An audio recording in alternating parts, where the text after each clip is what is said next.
Hey, friends, welcome back to the podcast. Today we are talking about cardio and how it affects our hormones. And what are some signs that maybe what you're doing isn't working for you? And then, of course, how we can fix it. So, grab your favorite bevy and sit on down, and here we go.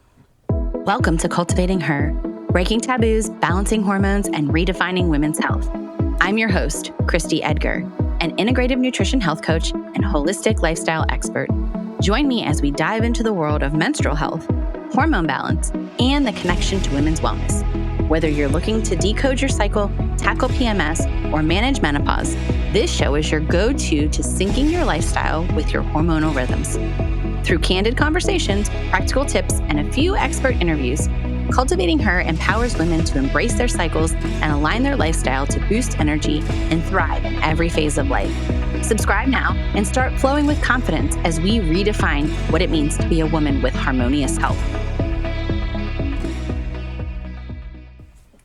All right, today we are talking about cardio, short for cardiovascular exercise. This refers to any physical activity that increases your heart rate and your breathing.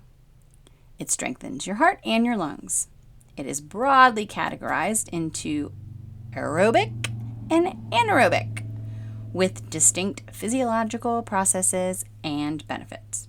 So, what is anaerobic exercise? So, anaerobic just means with oxygen. This type of exercise involves sustained, lower intensity activities where your body uses oxygen to break down carbohydrates and fats for energy. Your cardiovascular system can supply enough oxygen to meet the demands of the working muscles. So examples of this would be long distance running, swimming, cycling, brisk walking, dancing, hiking. All right, anaerobic exercise means without oxygen. So this involves short bursts of high intensity and activity. So where your body's demand for oxygen exceeds the available supply. So your body will break down glucose without oxygen, and then that leads to lactic acid buildup. Okay, so examples of this would be sprinting, weightlifting, high intensity interval training, and plyometrics. The benefits of cardio. So cardiovascular exercise offers a wide array of health benefits, including heart health, metabolic flexibility, lymphatic movement, and mood boost, right? So heart health, regular cardio strengthens your heart because it's a muscle. It improves pumping efficiency, it lowers your resting heart rate, it reduces blood pressure, and it improves your cholesterol levels, all of which contribute to a reduced risk in heart disease and stroke. Metabolic flexibility, particularly aerobic exercise, enhances your body's ability to efficiently switch between using carbohydrates and fats for fuel. This improved metabolic flexibility is crucial for weight management, stable blood sugar levels, and overall energy regulation, and is the basis of my signature coaching program. Lymphatic movement. So the lymphatic system, which plays a huge role in your immune function and waste removal, relies on muscle contractions and movements to circulate lymph throughout your body. So cardio, with its rhythmic muscle engagement, effectively stimulates lymphatic flow, aiding in your detoxification and your immune support. And then, of course, mood boosting. Exercise, specifically cardio, triggers the release of endorphins, natural mood elevators that can reduce stress and anxiety and reduce the symptoms of depression. It also helps improve sleep quality, boost your self-esteem, and contributes to overall mental well-being. Better still if you get a friend to join you because it's so much friendlier with two. Okay, so the myth of more is better and our female hormones. So while cardio offers numerous benefits, the more is better mentality, particularly for female hormone balance, is not the greatest, okay? So especially where high intensity or extensive endurance training comes, this can be really detrimental, okay? So when exercise becomes chronic or excessively intense, our body perceives that as a significant stressor, which triggers a cascade of hormonal responses. Primarily, this is involving cortisol, which is our stress hormone. So when cortisol levels rise during intense or prolonged exercise, it's which in a normal state is fine because we're adapting to stress, but chronically elevated cortisol can lead to adrenal fatigue or dysfunction, thyroid dysfunction, disrupted reproductive hormones, and increased fat storage. The other thing with our hormones is insulin. So while exercise generally improves insulin sensitivity, excess or poorly timed high intensity cardio, especially without adequate recovery and nutrition, can lead to insulin resistance. So in some cases, severe overtraining, the stress will elevate cortisol levels, which in turn can lead to increased blood glucose, which we've talked about before, and then subsequent insulin resistance. So this means we know insulin resistance means that our body is not responsive to insulin, which requires more insulin to shuttle glucose into our cells, which will potentially contribute to weight gain and metabolic issues, and we just don't want to do that. The other thing is blood sugar dysregulation, for the same fact as I said, that when cortisol is high, it does increase our blood sugar levels. Now, why are women more susceptible? So women's hormone systems are way more sensitive to stress than men's because we're flipping cyclical, right?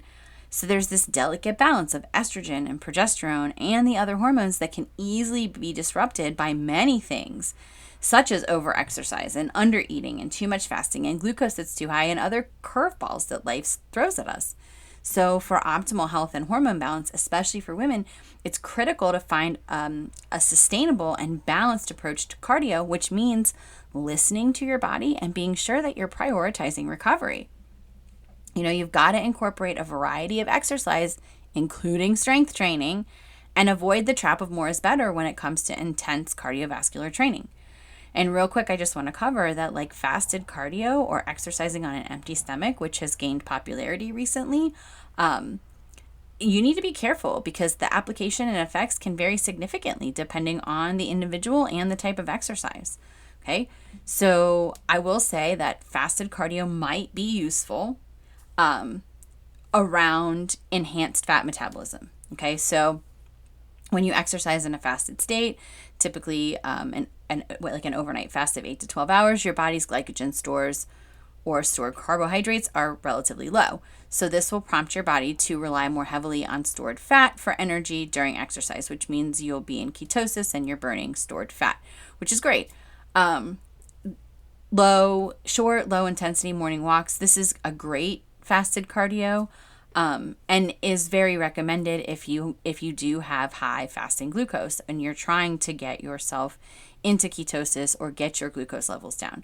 So by doing low intensity steady cardio like a brisk walk, your body's already well suited to utilize fat as a fuel source. So this can make fat oxidation higher, okay? This can contribute to improved metabolic flexibility, which trains your body to be more efficient at burning fat. So it's also a convenient way to get exercise into your busy schedule and can be a gentle way to start without the digestive discomfort that sometimes comes like if we eat and then we work out, okay? But when does fasted cardio become harmful? So the benefits are quickly overshadowed when the intensity or the duration increases and when it's combined with other stressors, especially in women. Okay, so we just want to make sure that we're paying attention to our body. Because cortisol, it plays a crucial role in regulating energy and blood sugar. And so we really just want to make sure that we're paying attention. Our cortisol is naturally high in the morning.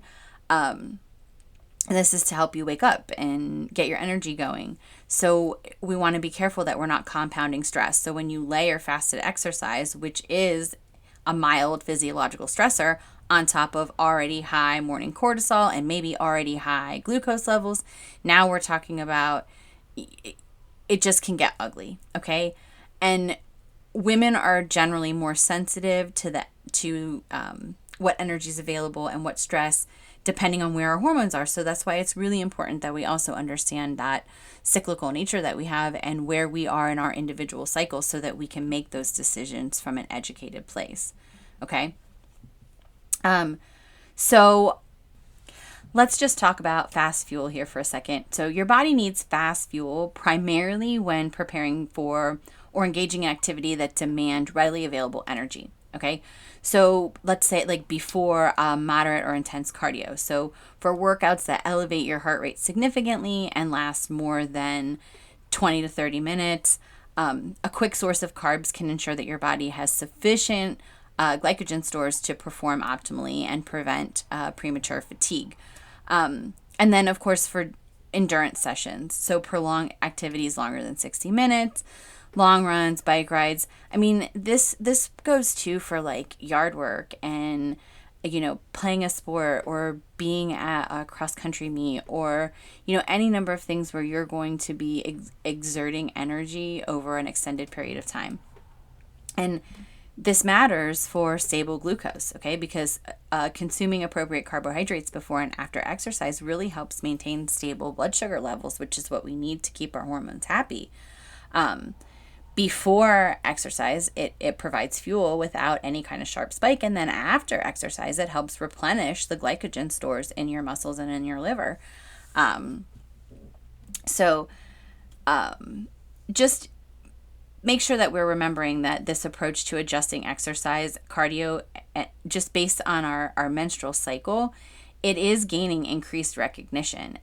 It acknowledges the significant impact that fluctuating hormones have on women's energy levels, on our recovery capacity, and our stress response. So before we go, I just want to break down like what is happening. We've talked about the cycle here before. So we have the power phase, which is essentially menstruation, the very first day that you have your period, all the way through day 10. So the hormonal landscape from day 1 to 5, both estrogen and progesterone are at their lowest. So many women feel like they have lower energy, they're tired, sometimes they have cramps. So your cardio adjustment here would be to go gentle, like take the time to prioritize rest and recovery. Your body is under a physiological stress and a detox state as it's menstruating. So walking, yoga, breath work, these are all excellent choices that will help tremendously. And of course, there's no need for any extra fuel because these are gentle activities, especially if they're shorter in duration. Your existing energy stores are usually sufficient. So just focus on nourishing meals overall. This is important because pushing too hard during this phase can exacerbate fatigue and increase inflammation and unnecessarily stress your body when it needs to conserve energy. The hormonal landscape from day 6 to day 10, this is when estrogen begins to rise significantly. This is the best time for intense cardio. So with higher estrogen, your body is often more efficient at utilizing carbs for fuel. You'll probably feel stronger, more energetic, and you'll recover more quickly. This is really a great time for high intensity interval training, vigorous runs, longer cardio sessions, and really trying to push for your personal best. Manifestation is day 11 to day 15. The hormonal landscape here is that estrogen peaks around ovulation, which brings increased energy, better mood, improved insulin sensitivity. This is the one time of the month that we actually get testosterone. So the cardio adjustment would be when you're performing intense cardio, your body is depleting glycogen stores. So make sure that you're giving your body, during this time, you're giving it fast fuel if you're doing cardio. In truth, this is the best time to be lifting weights, weight training, because we have that splash of testosterone, so we are able to build muscle more easily. This matters because capitalizing on your body's natural, like energetic peak allows you to make significant fitness gains. Proper fueling ensures that you get the most out of these intense sessions without negatively impacting recovery or inviting excessive cortisol spikes. The prickly phase, day 16 to day 19, your hormonal landscape at this time is that estrogen begins to decline, progesterone drops, and then you start to get a little bit of progesterone on the scene. This is very much a transitional period where your energy might feel good, but it also will start to shift. Our body is also needing to metabolize and detox these hormones, okay?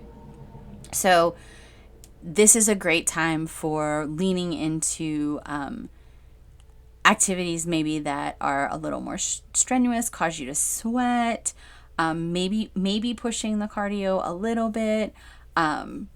Just be cautious at this time with fasted training.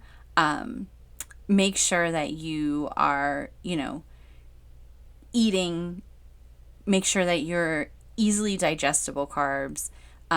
You're just, because your body really is trying to detox, we really should be leaning into foods and teas and things that help aid our body in digestion and in detoxification. So making sure that we're getting lots of probiotics and that we're also incorporating foods that help with detoxification. And then, of course, we have that nurture phase from day 20 until the cycle starts all over again. And the hormonal landscape here is that progesterone is dominating. It is remaining high until just before the period starts, if pregnancy doesn't occur. And estrogen is super low. So this phase is characterized by a increased resting metabolic rate. You have higher body temperature, you have lower energy levels, you have increased cravings, and depending on how you handled that beginning part of the cycle and how good you were to estrogen, you may or may not have PMS symptoms. A cardio adjustment here is, I would say, absolutely not. You want to rest more and you want to nourish yourself. This is essential. So your body is doing more besides behind the scenes work at this time, which requires more energy. So prioritizing nutrient dense foods and adequate calorie intake are really, really important. Focusing on recovery and walks, maybe Pilates, yoga, things of that nature that help promote more of a rest and recover. And you really do want to avoid intense cardio because that can be a hormetic stress. And this matters because this is the most sensitive phase for most women when it comes to stress. So ignoring your body's cues and pushing through intense cardio can lead to that chronic cortisol elevation, which will further exacerbate your PMS symptoms. It will negatively impact your sleep, and it has the potential to disrupt the next menstrual cycle. So making sure that you're prioritizing recovery and gentle movement helps support overall hormonal harmony and well-being. So by aligning your cardio strategy with your menstrual cycle, you're not just exercising, you're training intelligently with your body rather than against it. So this cyclical approach can lead to better performance, improved hormone balance, reduced stress, and more sustainable long-term fitness gains. Understanding, then we really want to understand too the signs of underfueling versus proper fueling, because this is crucial for optimizing your health, your energy, and your exercise results. So your body's constantly sending signals, and learning to interpret them can help make a significant difference in how you feel and perform. So signs of underfueling, okay? This would be chronic fatigue or low energy, persistent cravings, especially for things like simple carbohydrates, disrupted sleep, mood swings, irritability, increased anxiety, poor recovery from your workouts. Your muscles remain sore for longer and you feel unusually heavy or stiff, okay? Your performance also might plateau or even decline, and your body is lacking resources to repair and rebuild efficiently, okay? An increased risk of illness or frequent sickness. If you are getting sick frequently, you might want to look at your training schedule, okay? Loss or irregularity of the menstrual cycle, okay? That is a number one sign that we need to evaluate all of the things. Let's just stop there. Any increased injury, especially stress fractures, hair loss, brittle nails, dry skin, difficulty concentrating, brain fog, persistent hunger, or loss of appetite, a weight loss plateau, or unexpected weight gain. These are all signs that we could potentially be under eating, okay? Signs that you are properly fueling your body. So proper fuel means you're providing your body with adequate and balanced macronutrients. That's carbohydrates, proteins, fats, and the micronutrients, vitamins and minerals, and you're meeting the energy demands, you're supporting all your bodily functions, and you're optimizing performance and recovery.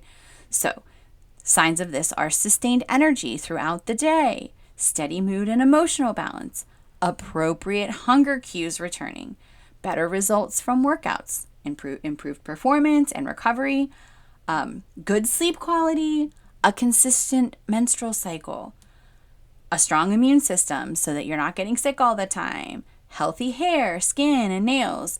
Your nails are long, your skin is glowing, your hair looks great, clearer thinking and better focus, stable weight, and healthy body composition, okay? So listening to our body's signals are paramount. If you're constantly experiencing any signs of underfueling, it's a strong indication that your nutritional strategy just needs a little bit of adjustment to support your activity level and your overall health, okay? So I would recommend this week that you experiment with a new approach to your cardio workout. If you are interested in learning more about your cycling hormones, feel free to hit my website. It is there as a free PDF, Cycle Literacy 101. Until then, my friends, be kind, be well, and cultivate your health. Thank you for joining me on this journey to educate and empower. I hope you found value in what you heard and will come back to listen again. Together, we're going to create a community of women empowered to transform their health. If you're excited to be part of this, please subscribe, leave a review, and share with the other women in your life who need health support tailored to that X chromosome.